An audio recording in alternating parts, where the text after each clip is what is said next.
Ya kita balik lagi nih teman-teman semua di Sabtu Pestik. Masih di 92,5 Maestro FM. Hal Sudusan ya. Seperti tadi kita udah sampaikan di awal bahwa hari ini kita nanti akan ada perbincangan. Kenapa perbincangan ini menjadi sangat penting buat kita, Lin? Karena buat kita yang namanya pendidikan itu amat penting. Apalagi pendidikan yang dari 0 sampai usia maksudnya dari SD, SMP, daripada ngomong usia nanti gue salah kan, mendingan bilang aja usianya nanti ketahuannya. Jadi dari SD, SMP itu penting banget sebagai dasar untuk melanjutkan perjalanan hidup tentunya. Betul, tapi namanya pendidikan ini juga jangan salah pilih. Benar. Karena kalau kita sampai salah pilih, salah juga nanti bagaimana menentukan karakter dan pribadi dari seorang anak. Betul nah, banget. Biar kita nggak salah pilih, menentukan pendidikan yang tepat untuk anak-anak juga, bersama kita pagi hari ini sudah hadir dua orang yang luar biasa. Luar biasa karena mereka bisa dikatakan pendidik juga ya, pendidik juga pastinya. Selamat pagi untuk Bapak Ronald Kumowal. Pagi. Dan juga selamat pagi Bapak Parningotan Hutasoik atau Pak Ingot ya. Pagi. Selamat pagi. Waduh. Sehat-sehat selalu ya Pak. Amin, puji Tuhan, sehat. Nah, jadi Pak Ronald dan Pak Ingot ini kita bersama-sama akan berbicara selama kurang lebih setengah jam. Semua silakan bergabung di live Instagram kita, di YouTube kita sudah on untuk mengikuti setiap perbincangan. Mau nanya juga boleh, silakan langsung ya. Betul. Oke, mungkin sebelum kita mulai perbincangan boleh berkenalan dulu nggak Pak dengan Sekolah Paulus itu Pak? Penjelasan dan introduction tentang Sekolah Kristen Paulus itu saya mau mengatakan dua hal. Pertama, secara formalnya Sekolah Kristen Paulus itu merupakan bagian dari penyelenggara pendidikan nasional. Nah, memang harus dikaitkan ke situ. Karena yang terjadi di Sekolah Kristen Paulus itu adalah program pendidikan yang memang dirancang secara nasional. Kami bagian dari penyelenggara pendidikan nasional. Khususnya di Kota Bandung dan berlokasi di Jalan Rajiman, Dr. Rajiman, juga berlokasi di Jalan Lombok. Nah, yang di Jalan Lombok ini mudah diakses karena persis di depan Stadion Siliwangi. Memimpikan anak-anak didik kami ketika masuk ke lingkungan Sekolah Kristen Paulus, nantinya mereka akan menjadi anak-anak muda Indonesia yang menjadi sangat baik. Paulus ini dua lokasi ya Pak? Ya, di Jalan betul. Rajiman dan juga di Jalan Lombok. Betul sekali. Sebetulnya Paulus sendiri udah dari kapan sih Pak ada di Kota Bandung? Nah, kalau dibilang dari Kota Bandung, maka ini adanya sejak zaman Belanda. Iya. Sekolah Kristen Paulus itu dulu sebelum mungkin kami lahir, nggak tahu mungkin sudah lahir ya. Waktu itu kan namanya Stichting for Historic School Bandung. Aduh, susah ya Pak. And Omgeving. Itu maksudnya and Omgeving itu dan sekitarnya. Sekolah Kristen di Bandung and Omgeving dan sekitarnya. Nah, itu nama dulunya sebelum merdeka ya. Kemudian mulailah terjadi peralihan ya. Penyelenggaraan sekolah-sekolah di Indonesia, di Kota Bandung khususnya, dialihkan kepada penyelenggara orang Indonesia. Maka resminya sejak tanggal 13 Mei tahun 53 Pak Iya, ya? betul. Sejak Mei tahun 53 dilembagakan menjadi Yayasan Penyelenggara Sekolah Kristen Paulus. Walaupun waktu itu masih dikenal dengan nama Helmar School. Sudah mengenal? Tadi barusan karena sih belum cuma dengar aja. Jadi 13 Mei itu adalah ulang tahun kami. Dan tahun 53 itu adalah tahun kelahiran kami. Cerita lebih lanjut lagi nih ya. Apa aja jenjang pendidikan yang ada di Sekolah Kristen Paulus? Ya, SKST? baik. Sekolah Kristen Paulus itu kan pendidikannya kan dimulai dari pendidikan usia dini, kemudian pendidikan dasar dan pendidikan menengah. Kalau pendidikan usia dini kan itu TK. Iya. TK itu berlokasi di Jalan Dr. Rajiman dan juga ada di Jalan Lombok. Nah, gitu. Kemudian pendidikan dasar SD ada di Jalan Dr. Rajiman dan ada juga di Jalan Lombok. Nah, kemudian SMP hanya ada di Jalan Dr. Rajiman. Dan demikian juga SMA hanya ada di Jalan Dr. Rajiman. Nah, kalau SD-nya tadi seperti apa yang dikatakan Pak Ronald, itu kan sudah berdiri dari tahun 53 itu. Kemudian SMP-nya itu berdiri tahun 64, kemudian SMA-nya itu berdiri dari semenjak tahun 1979. Ini juga yang menjadi pembeda antara Paulus dengan sekolah-sekolah yang lain. Iya, jelas. Karena di sekolah Kristen Paulus itu yang membedakan kan itu mulai dari cara berpikir ya. Betul. Cara berpikir itu kan ditentukan bagaimana visi misi sekolah itu ya. Kalau secara visi sekolah Kristen Paulus itu visinya simple, happy to learn. Jadi yang terjadi di lingkungan sekolah Kristen Paulus itu adalah proses menjadikan proses belajar itu sebagai proses yang happy, menyenangkan. Menyenangkan bagi siapa? Satu, menyenangkan bagi anak. Itu yang paling penting. Itu yang paling ya. penting. Supaya dia pergi ke sekolah itu happy, senang. Karena mau pergi bertemu dengan orang-orang yang menyenangkan. Kemudian happy, siapa lagi happy? Orang tua murid happy. Orang tua murid happy karena anak-anaknya masuk ke lingkungan yang ternyata sesuai dengan nilai-nilai keluarganya. Dan yang ketiga, jangan lupa yang harus happy juga adalah kami, Gurunya. para pendidik, gurunya ya. Pokoknya kalau Karena kan kami para pendidik ini yang menjadi sumber dalam proses pembelajaran. Ininya harus happy juga supaya proses belajar mengajarnya menjadi happy. Kalau kita sekolah dengan happy, pasti ilmu yang diserap juga menyerap bisa dengan baik. gampang kan ya. Betul. Betul. Tapi kalau kita lihat keadaan seperti sekarang ini nih Pak, sebetulnya bisa dikatakan anak-anak itu happy apa enggak bersekolah sekarang gitu ya? Mungkin jadi problem Ya mungkin. kalau sekarang ya memang jelas kalau dibilang happy ya belum ya. Ya. Enggak ya kan gitu karena ada hambatan besar di Betul. keadaan sekarang ya, terutama masa pandemi ini kan gitu. Dan kemudian kalau dulu belajar itu kan tatap muka, Ya, nah sekarang beda. Tatap layar sekarang. Ya, tatap layar kan gitu. Laptop. Nah, ya, jadi banyak perubahan yang sifatnya drastis gitu. Nah, karena perubahannya drastis itu kan tentu kan membutuhkan kesiapan yang lebih lah kan, karena kan kalau sekarang itu pendidikan itu malah orang tua siswa jadi lebih banyak terlibat kan. Betul. Karena siswa tersebut kan ada di rumah kan gitu. Jadi ini yang sesuatu yang baru pada masa sekarang ini gitu. itu bisa kita katakan sebagai problem nggak sih Pak sebetulnya di masa sekarang? Atau suatu tantangan? Kalau saya katakan ini tantangan Tantangan, kan ya. gitu. Kan kita pinginnya kan ideal ya, kan betul. gitu. Idealnya seperti yang tatap muka dan semua sudah kita persiapkan. Nah, tiba-tiba dengan keadaan sekarang kan ini daring kan gitu. Ya. Tentu kan sesuatu yang baru baik bagi siswa, baik pada guru kan.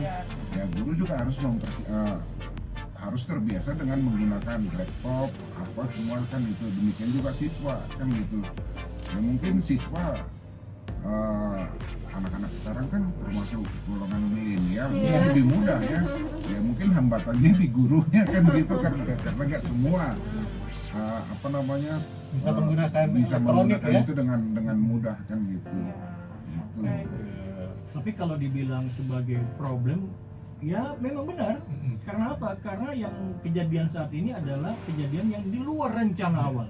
Ayo, siapa yang punya planning di Januari lah mau begini? Nggak ada. Ya, saya Januari planningnya jalan-jalan. Iya, itu dia. Berharap setengah tahun ke belakang nih Betul. gimana gitu kan.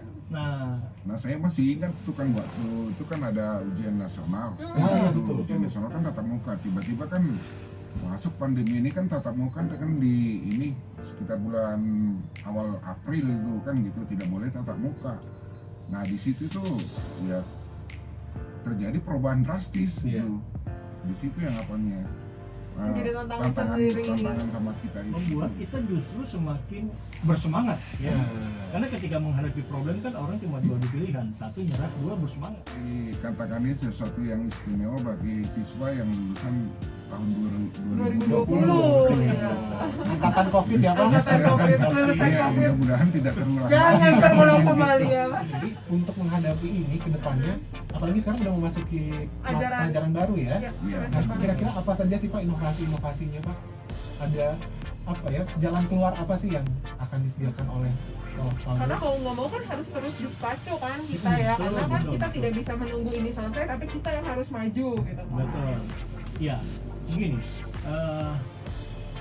saat ini semua lembaga, termasuk lembaga pendidikan, memang mikir keras. Isinya setiap pertemuan itu brainstorming gimana membuat reaksi positif. Ya, yang penting itu reaksi positif. Iya. Jangan reaksi ya kalau sudah reaksi ya udah habis lah ya. Kalau reaksi positif kan tadi menjadikan ini sebagai tantangan. Di Paulus memang walaupun tidak ada lagi tatap muka yang seperti dulu, tapi antara pengurus yayasan dan kepala-kepala sekolah rutin ada weekly meeting. Iya. Disitulah kami mengolah apa langkah-langkah berikutnya. Dan langkah-langkah berikut ini saat ini tidak lagi langkah-langkah bulanan, ini langkah mingguan. Oke. Apalagi langkah tahunan nggak ada seandainya ya. Karena sekarang berpacu dengan Iya, kondisi yang terus betul. berubah. Dari minggu ke minggu kita berpikir, dari minggu ke minggu kita mengambil kebijakan, dari minggu ke minggu kita menyusun langkah-langkah. Nah, jadi kalau ditanyakan sekarang ini apa yang menjadi langkah strategis, ya sifatnya mingguan. Seperti ini. Basisnya tetap dua. Kita ini adalah penyelenggara pendidikan nasional, maka harus dengar apa menjadi komando dari dinas pendidikan. Oke. Oleh karena itu Pak Ingot dan teman-teman kepala sekolah itu selalu online, selalu harus jaga kontak. Jangan lost kontak dengan lembaga pendidikan nasional. Nah, yang kedua yaitu yang create by out. Baik, sebelumnya kan seperti pendidikan online ini kan ya kelihatannya biasa aja, akhirnya ada hambatannya umpamanya seperti apa namanya pulsa buat siswa kan gitu Kuota, ya. ya. Baik juga sama gurunya kan gitu, walaupun pada awalnya kan kita masih bingung, Iya. tapi terima kasih sama pemerintah begitu cepat membantu kita kan gitu dengan memberikan apa pulsa gratis kepada para siswa dan Iya. baik kepada Kan paparan dari Pak Ronald juga Pak Ingot bahwa kita nggak perlu khawatir nih kalau kita mencari pendidikan yang baik untuk anak-anak. Ya. Karena di Paulus sendiri Dengan tadi seperti yang prinsipnya, disampaikan ya, ada evaluasi mingguan, bahkan bulanan, bulanannya. dan selalu menciptakan inovasi-inovasi terbaru untuk anak-anak bisa belajar walaupun secara online ya Pak ya. Dan yang paling Masih penting masih online, masih online. ada Masih Bang, ada. perlu saya tambahkan. Apa Kan tuh, Pak? kan Silakan. menyangkut visi tadi, Iya. kenapa orang harus bersekolah di sekolah Kristen Paulus. Nah, Dari visinya aja kan belajar menyenangkan kan gitu. Nah, sesuai dengan visi itu kan kalau dilihat juga sarana prasarana di sekolah Kristen Paulus itu ya cukup mendukung visi itu kan gitu. Nah, demikian juga tenaga pengajarnya. Jadi apa namanya ya kita sudah apa namanya sudah upgrade guru-guru dan semua tenaga pendidikan itu agar bekerja sesuai dengan visi visi itu tersebut. kan gitu. Jadi nggak hanya sekedar visi yang sifatnya apa namanya tertulis ya Pak ya. tertulis, tidak. Nah itu makanya dikatakan kenapa harus Paulus. bersekolah di sekolah Kristen Paulus. Nah, karena di situ uniknya. Sekarang kalau ada orang tua yang mendengar atau mungkin ada adik-adik juga yang mendengar, saya ingin belajar dengan cara menyenangkan. Kayak Jadi gimana? kapan cara saya mendaftar ke Paulus tuh gimana caranya? Happy to learn ya di Paulus. Jadi kembali lagi nih Pak, kira-kira seperti apa gitu? Tentang Bagaimana pendaftaran pendaftaran. dan segala macam? Iya. Sebelum ke pendaftaran ya, tadi kan dibilang tantangan ya. Betul. Apa sih tantangan dunia pendidikan sekarang ini ya? Ya, saya mau ke angka-angka aja ya. Angkanya begini, ada kira-kira 4 tahun lalu itu ada yang disebut dengan program for international student assessment. Itu semacam penilaian Oh, bisa. PISA itu ya, penilaian terhadap sebenarnya level of critical thinking and problem solving dari anak-anak didik di seluruh dunia. Itu Indonesia ranking berapa? Nah itu kan kita perlu mengetahui ya, supaya kita tahu tantangan kita apa. Karena secara global orang ini diharapkan, generasi muda ini diharapkan punya kemampuan critical thinking and problem Soalnya solving. kita sudah dimulai itu pendaftaran itu dari mulai bulan Februari gitu. Nah kita sudah siapkan dengan apa namanya itu petugas-petugas pendaftaran. Nah tapi kan datang nih pandemi ini kan gitu. Nah kita rubah itu jadi online kan gitu. Ya. Jadi sebenarnya sampai saat ini pendaftaran siswa ke sekolah Kristen Paulus itu masih kita jalankan kan gitu. Jadi kepada para orang tua siswa tetap kami menerima siswa baru ya.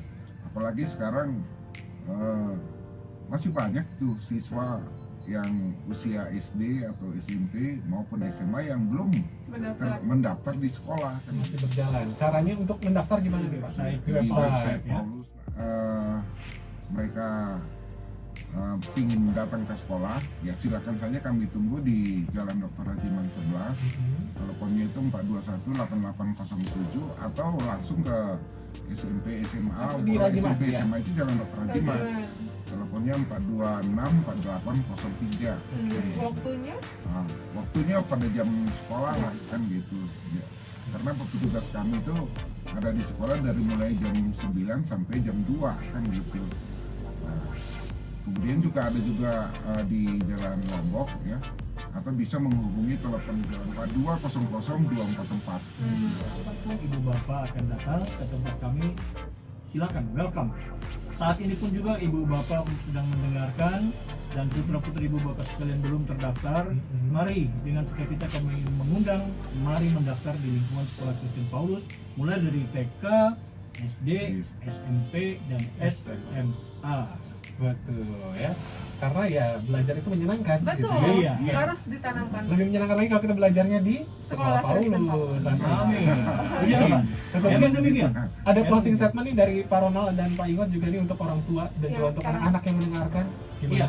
Kepada orang tua murid yang saat ini anak-anaknya masih bersekolah di lingkungan Sekolah Kristen Paulus, kami sampaikan rasa hormat disertai ucapan terima kasih atas kerjasama selama ini. Dalam keadaan yang seperti saat ini, di mana kita dalam keadaan PSBB sama-sama, kami mengharapkan kerjasama lebih, dan kami betul-betul berharap kita saling mendoakan agar kita bisa melalui proses belajar mengajar di masa pandemi ini dengan baik. Dan kepada ibu bapak sekalian, rekan-rekan guru dimanapun berada, tetap semangat. Mari kita tetap happy, kita tetap melaksanakan proses belajar mengajar ini dengan happy. Iya. Dengan demikian anak-anak didik kita pun juga happy dalam rangkaian kegiatan Happy to Learn. Nah, terima kasih juga kerjasama antara orang tua siswa, ya, guru-guru dan para siswa kami. Ya. Semoga hal yang baru dalam pembelajaran online ini ya kita harus ikuti ya. Artinya walaupun ini sesuatu yang baru, tapi tetap kita berusaha untuk komunikasi agar pembelajaran itu dapat berhasil. Itu saja ya. Oke. Baik, sekali lagi terima kasih. Iya, dan di lingkungan Sekolah Kristen Paulus itu biasanya kami punya yel-yel. Wah, Oke, Kami silakan. berdua saja ya. Iya. Silakan. Paulus maju. Waduh. Sekali lagi terima kasih Pak Ronald, Pak Ingot. Iya. Terima kasih, Maju terima kasih, terus terima untuk kasih. Paulus ya, pokoknya happy to learn Happy untuk to learn. semuanya. Terima ya. kasih, terima kasih. Baik, dan terima kasih sekali lagi untuk Anda juga sudah mendengarkan perbincangan kita. Tapi jangan kemana-mana ya. Kita Rin. akan tetap kembali menghadirkan semua yang Terbaik untuk Anda Betul, pastinya. Jadi betul. tetap di Sabtu Kusik, Mas Mas Musik Musik Live Live on the weekend morning.